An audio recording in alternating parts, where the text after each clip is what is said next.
Kembali bersama saya Maidop Elfrina di Kompas Petang. Saudara Presiden Prabowo Subianto melantik menteri dan wakil menteri baru di jajaran Kabinet Merah Putih.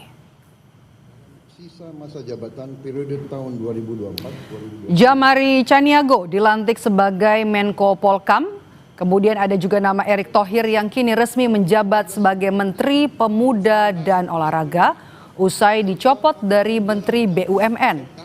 Selain itu saudara, ada juga nama Ahmad Doviri yang diangkat sebagai penasihat khusus bidang Kamtibmas dan Reformasi Polri. Dengan penuh rasa tanggung jawab. Selain melantik menteri dan wakil menteri, Presiden Prabowo Subianto juga melantik kepala staf kepresidenan yang baru, yakni Muhammad Kodari. Kodari sebelumnya menjabat sebagai wakil kepala staf kepresidenan. Presiden juga melantik Kepala Badan Komunikasi Pemerintah, Angga Raka Prabowo.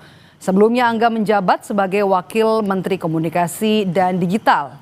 Usai dilantik, Angga Raka Prabowo bilang Badan Komunikasi Pemerintah ini adalah transformasi dari PCO dan salah satu tugasnya adalah memperkuat komunikasi agar semua program-program pemerintah bisa tersampaikan dengan baik ke publik.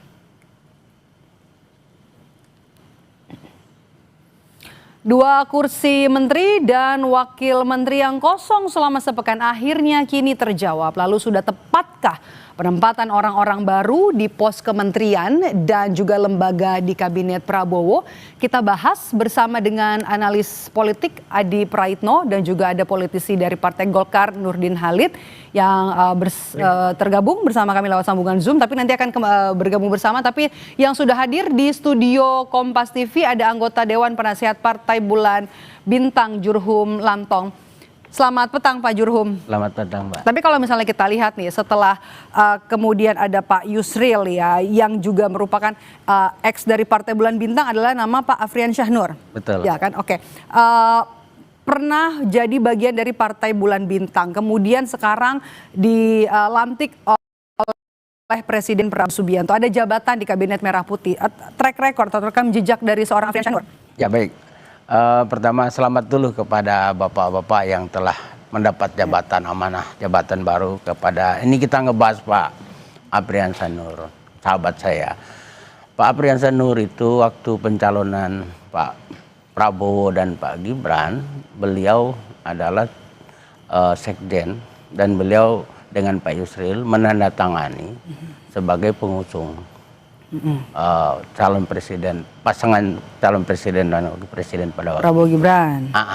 Jadi track recordnya jelas bahwa beliau adalah pendukung dari Pak Presiden Pak Prabowo sekarang ini begitu.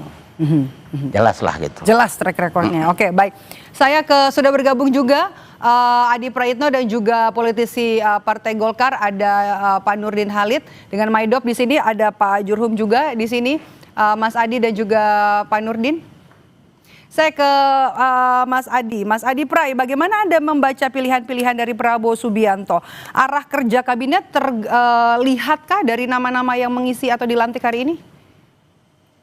Ya, saya kira memang kalau kita mau jujur ya, dari sekian begitu nama yang hari ini dilantik, baik sebagai menteri, kemudian juga wakil menteri, penasihat khusus, termasuk juga kepala badan, saya kira overall menurut saya adalah nama-nama yang saya kira cukup familiar di bidang politik ya. Dan tentu harapan terbesarnya dari publik adalah soal pembuktian kinerja, karena sebenarnya punya pengalaman politik, kemudian punya track record, termasuk juga punya nama besar, itu percuma kalau ketika kepercayaan ini diberikan oleh Presiden dan pemerintah tidak bisa dijawab dengan kerja-kerja yang terukur dan kerja-kerja yang kemudian bisa sangat layak untuk dibanggakan. Karena bagi kita secara umum sebagai publik, sebagai rakyat Indonesia, pembuktian kinerja itulah adalah segala-galanya.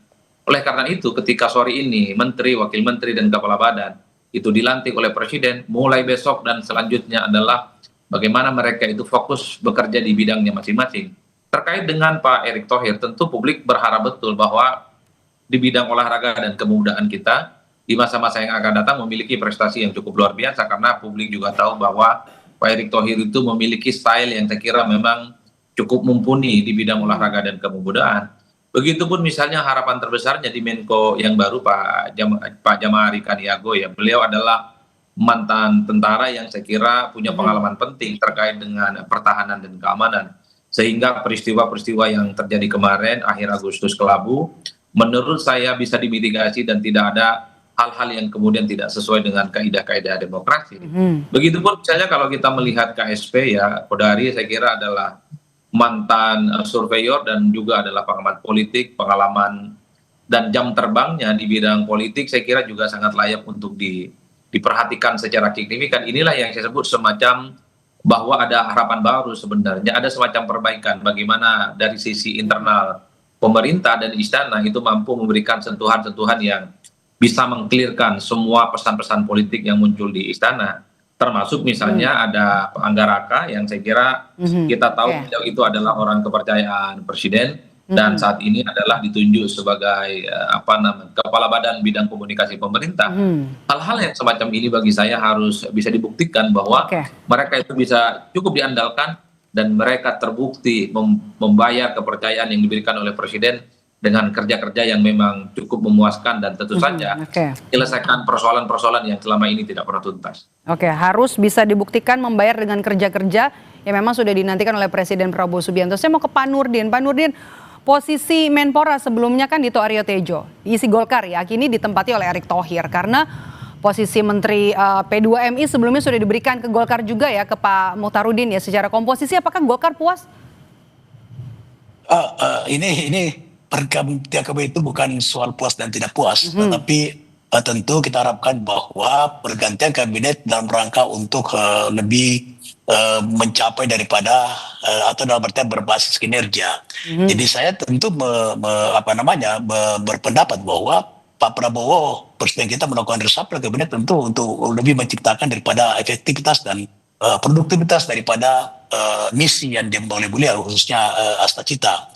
Nah, oleh karena itu penempatan Pak Erick Thohir sebagai Menpora adalah menurut saya dari sisi performance, dari sisi figur ya itu adalah menurut saya tepat karena Pak Erick Thohir sebagai ketua PSSI maupun sebelum menjadi ketua PSSI ya beliau juga sudah sangat aktif dalam membina, membimbing, membesarkan daripada olahraga tidak hanya sepak bola. Nah oleh karena itu dengan ditempatnya beliau sebagai Menpora menurut saya akan kinerja di Kementerian Menpora akan semakin harapan kita terus semakin baik khususnya 3 bulan lagi kita akan 2 bulan lagi lah bulan Desember akan datang kita akan ke Thailand untuk SEA Games. Tentu diharapkan bagaimana Indonesia bisa merebut juara umum di Thailand. Nah oleh karena itu dalam 2 bulan ke depan ini tentu Pak Erick Thohir akan melakukan terobosan agar supaya pencapaian yang diharapkan oleh negara untuk menjuarai SEA Games itu akan bisa dihasilkan. Jadi saya kira penempatan Pak Erick Thohir kita tidak lihat bahwa itu dulu merupakan kader dari Partai Golkar ya. Nah sekarang jatah Partai Golkar tetap itu dengan ditempatkannya Pak Muhtarudin sebagai menteri kira begitu.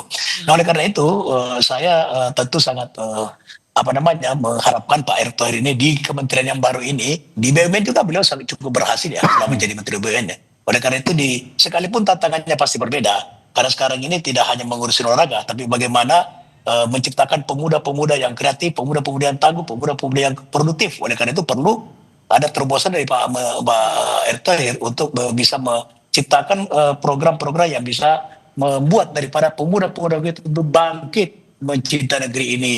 Bagaimana memang demonstran itu kita butuhkan. Demonstrasi itu bukan sesuatu yang dilarang, tapi bagaimana setiap penyaluran aspirasi oleh para pemuda kita, oleh para mahasiswa kita itu diserukan kepada sesuai dengan konstitusi dan punya nilai-nilai atau tidak meninggalkan nilai-nilai yang hidup dan berkembang di negeri kita. Demikian, Pak. Oke, terima kasih Pak Nurdin. Saya mau ke Pak Jurhum dulu. Pak Jurhum, kalau misalnya kita lihat, termasuk juga rekam jejak Anda, seberapa kenal Anda dengan Pak Afriansyah begitu ya, selama masih dalam satu partai ya. Melihat rekam jejak seorang Afriansyah Nur di bidang ketenaga kerjaan, dekatkah? Dekat. Baik, Pak Afriansyah ini kan periode Pak Jokowi yang lalu, kan beliau juga sebagai Wamenaker. Dan kita tahu bahwa banyak terobosan-terobosannya. Bagi kita sebenarnya di Partai Bulan Bintang itu yang terpenting ya ketika menuduk satu pemerintahan itu sifat daripada atau tugas yang diemban sebagai pelayan masyarakat itu mengemban misi pemerintah itu adalah menunjukkan sikap yang tegas, terukur, dan tentu mengambil tindakan-tindakan yang terukur itu berkoordinasi dengan Pak Presiden sebagaimana pembantu Presiden. Dan banyak terobosan-terobosan yang beliau lakukan. Misalnya minta maaf ya, perusahaan-perusahaan tambang yang sulit sekali untuk bisa ditembus oleh pejabat lah kata itu, dia datang dengan caranya sendiri tanpa menimbulkan ekses yang negatif katakan begitu. Dan beliau juga kan aktivis. Aktivis 98, sehingga minta maaf kalau disinggung tadi masalah pergerakan, kita tahulah kapasitas beliau untuk menangani seperti itu, dan saya bersahabat dengan beliau, kita kan sama-sama aktivis. Tahulah kita. Reshuffle kabinet ini apakah betul-betul untuk mengejar target kerja? Saya mau ke Mas Adi, apakah hanya untuk lebih mengakomodir komposisi atau juga kepentingan partai politik yang ada di Kabinet Merah Putih? Tapi jangan dijawab dulu, kita jeda sejenak, tetaplah bersama kami di Kompas Petang.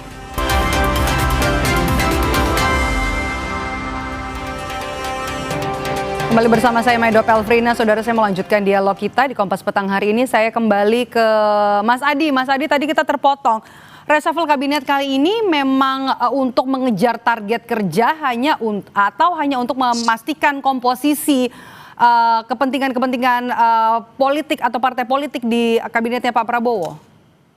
Ya, saya kira itu bagian dari akumulasi secara total. Satu sisi memang ada keinginan untuk memperbaiki kinerja kabinet, terutama posisi menteri dan wakil menteri yang beberapa waktu yang lalu itu kosong, dan pada saat yang bersamaan memang kita tidak bisa menutup mata bahwa ada sejumlah akomodasi politik kepada partai-partai koalisi dari pemerintah. Karena kalau kita cek satu persatu, misalnya posisi hari ini yang kemudian dilantik oleh Presiden, khususnya wakil menteri yang 3 orang dilantik, misalnya wakil menteri Ketenagakerjaan, kemudian Wamenhu termasuk juga Wamenko. Saya kira itu adalah orang-orang yang selama ini terkonfirmasi sebagai bagian dari kader partai politik. Bagi saya sebenarnya, Maidov, secara prinsip per hari ini sudah tidak relevan lagi sebenarnya apakah menteri itu dari partai politik, apakah menteri itu berasal dari kalangan profesional, apakah dia juga berasal dari kerja-kerja yang selama ini misalnya di bidang ahli tertentu. Yang paling prinsip sebenarnya adalah ketika dia dilantik dan dipercaya oleh Presiden adalah soal pembuktian kinerja. Apakah dia ketika dipercaya dan diberikan tanggung jawab sebagai pembantu Presiden mampu menunjukkan kerja-kerja yang kemudian bisa dibuktikan.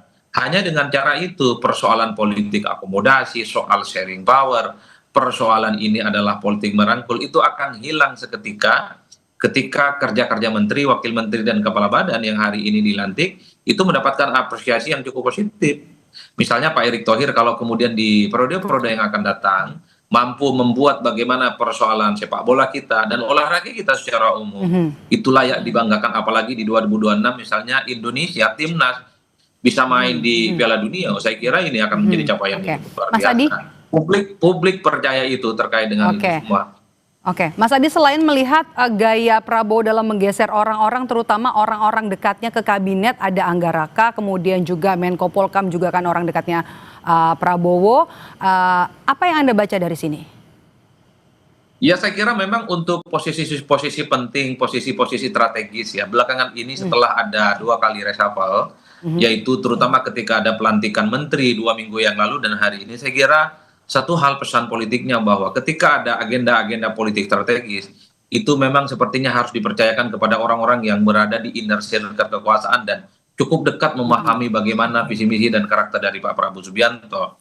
Misalnya terkait dengan Kepala Badan Komunikasi Pemerintah, itu kan dijabat oleh Anggaraka. Tentu harapan terbesarnya adalah supaya komunikasi publik para pejabat-pejabat di sekitaran istana itu tidak seperti yang dahulu kala, tidak seliptang, tidak kemudian menimbulkan kegaduhan dan tidak menimbulkan huru-hara. Itu penting karena saya kira gara-gara komunikasi politik para menteri dan wakil menteri beberapa waktu yang lalu, sentimen negatif kepada pemerintah kan juga mulai cukup signifikan. Termasuk juga misalnya soal Menko yang saya kira kita tahu beliau itu adalah orang yang juga cukup dekat dengan Pak Presiden hari ini. Apalagi kita berkaca kepada peristiwa demonstrasi Agustus lalu, saya kira Maidov, inilah yang saya sebutkan bahwa posisi-posisi strategis, posisi-posisi penting itu memang sangat penting deliver kepada orang-orang yang cukup dekat dan memahami persis bagaimana keinginan Prabowo, dan bahkan kita tahu Menkop itu kan sangat tergantung dan sangat terkait soal bagaimana koperasi Desa Merah Putih itu bisa diwujudkan dan direalisasikan. Makanya yang jadi menteri itu adalah Pak Julian Toro. Saya kira itu adalah pesan politik yang cukup sederhana untuk memastikan bahwa program strategis presiden harus minimal mandatorinya dieksekusi langsung oleh orang-orang yang cukup dekat dengan presiden. Oke, saya mau ke Pak Nurdin. Ini kan figur dekat juga masuk kemudian merapat ke kabinetnya Prabowo Subianto. Perombakan kabinet reshuffle ini sudah terjadi 2 kali ya, tadi sudah disampaikan. Apakah untuk reshuffle kabinet ini partai koalisi diajak bicara juga? Saya kira begini ya, bahwa presiden melakukan reshuffle tentu pendekatannya agar supaya visi misi beliau khususnya bagaimana mewujudkan cita-citanya itu bisa tercapai, dan kinerja para kabinet itu adalah terukur dan bisa dievaluasi oleh Bapak Presiden secara langsung terhadap tingkat keberhasilan maupun kegagalan. Tentu yang diharapkan adalah keberhasilan yang tinggi. Nah, itu merupakan basis kinerja daripada kabinet, itu tentu menjadi pertimbangan. Jadi bukan soal dekat dan tidak dekatnya seseorang yang dipilih Bapak Presiden.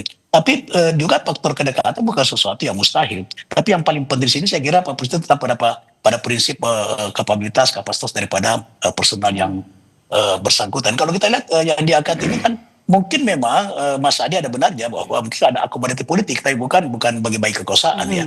Tetap pendekatannya kepada mungkin berasal dari partai politik, tetapi seseorang yang disodorkan oleh partai politik itu pada yang memiliki kemampuan untuk menjadi menteri, memiliki kapabilitas dan sebagainya. Jadi bukan hanya kebetulan dia orang partai, tapi oleh karena itu kita jangan melihat daripada kita menciptakan dikotomi antara orang partai, orang non partai, orang profesional dan sebagainya. Kita lihat daripada kapasitas seseorang mumpuni nggak dia untuk menjadi menteri. Oleh karena itu kita lihat nanti seberapa jauh kinerja bisa menjawab daripada harapan Bapak Presiden. Ya tentu kita mendorong, kita mengharapkan bahwa yang dipilih presiden adalah orang-orang yang memang tepat di bidangnya, atau paling tidak bisa menjalankan secara maksimal secara politik daripada cita-cita yang dicanangkan oleh Bapak Presiden. Dan kalau kita lihat ya, program Bapak Presiden sekarang betul-betul berorientasi kepada kepentingan orang banyak, bukan kepentingan orang seorang. Kapasitas dan kapabilitas ya Pak Nurdin ya.